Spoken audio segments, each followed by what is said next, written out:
کہ اللہ تعالیٰ کی بارگاہ میں حضرت موسیٰ علیہ السلام نے عرض کیا تھا مالک تیرے بندے اگر تجھے ڈھونڈنا چاہے تو کہاں ملے گا؟ تو اللہ کریم نے فرمایا جن لوگوں کے دل لوگ توڑ نہیں دیتے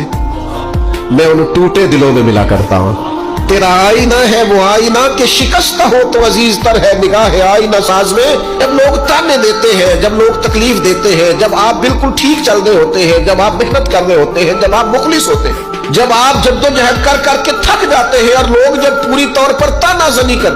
باتیں سننے کو جب ملتی ہیں، میں دیانتداری سے کہتا ہوں جب لوگ پوری طرح دل توڑ دیں پھر کوئی سجدے کا مزہ ہے، پھر کوئی دعا کی لذت ہے، پھر کوئی چسکا ہے اس کی بارگاہ میں حاضری کا، پھر کوئی تڑپ پیدا ہوتی ہے اس کیفیت میں۔ وہ جب لوگ آپ کو پوری طرح تکلیف دے اور سارے اسباب ظاہری ختم ہو جائے، وہ جو لذت ہے نا اللہ کی بارگاہ میں جڑنے کی، وہ تعریف والوں کو کئی دفعہ نصیب ٹوٹے دلوں میں تو رب